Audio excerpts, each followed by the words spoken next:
Brothers and sisters, so welcome to day 3 of our Advent series. So yesterday we spoke about the divine paradox, that the Lord from wisdom himself, God speaking to us himself about how to reach deep union with him, how to be exalted in the spirit. And it's by paradox. He says to ascend is to descend.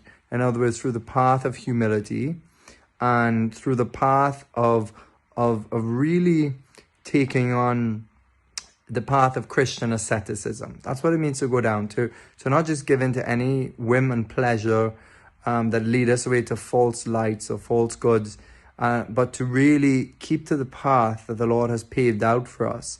Because the paradox is, it looks difficult, it looks like it's going to empty us of joy and peace, but it's the opposite. It's going to surprise us with joy and peace.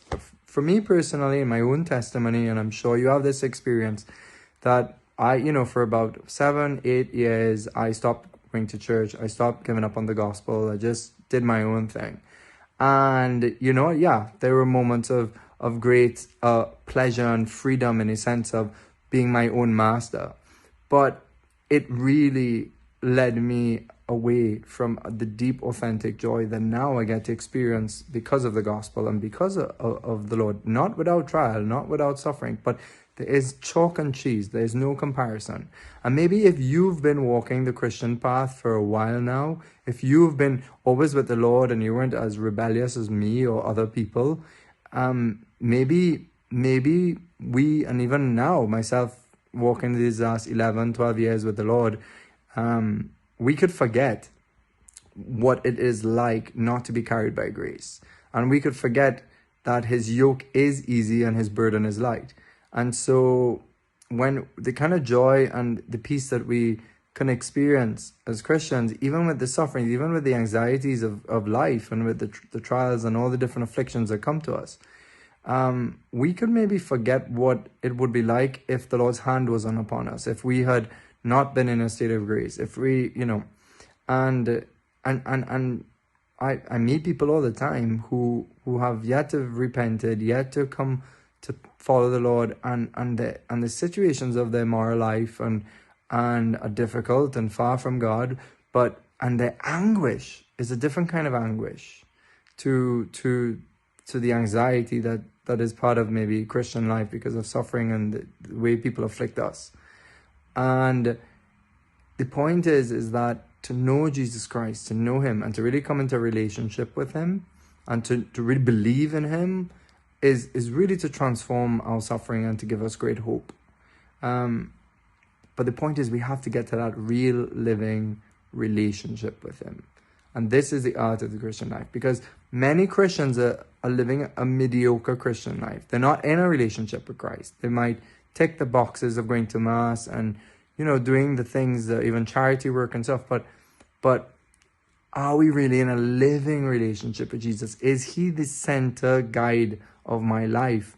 Am I willing and wanting to tell people about Jesus? That's a good measure about my relationship with Christ. How much I'm willing to share him with others. Because as Pope Benedict says, you cannot but meet Jesus Christ really and not run to tell others. Think of the woman at the well.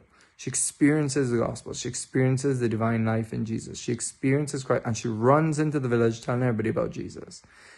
So people who meet God and who have encountered Christ cannot wait to tell others about him, generally. And maybe if one is shy or whatever, they still have a desire to pray for others. They're concerned with others and they want others to know God. So this is very important. I'm going off track here as usual.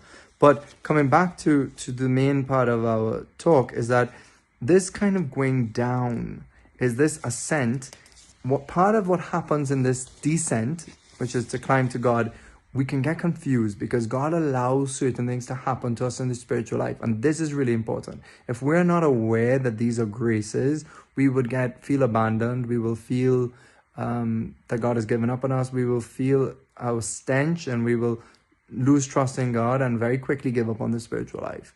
Rather than humbling ourselves in these experiences and therefore finding God at the very heights.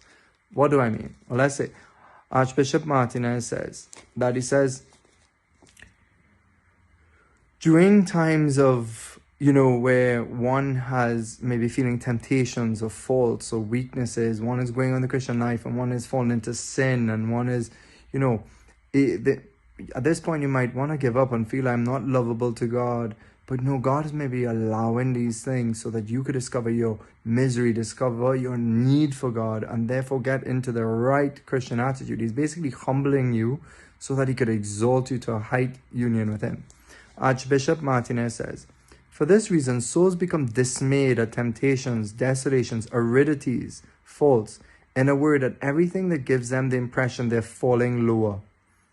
They wish to ascend because they desire to arrive at the summit, because they burn to be united with God. Therefore, in perceiving that they are apparently descending under the impact of temptations, the weight of their faults, and the void in their souls caused by desolations, they grow confused and grieved because they forget the divine paradox, that God is lowering them to heighten them.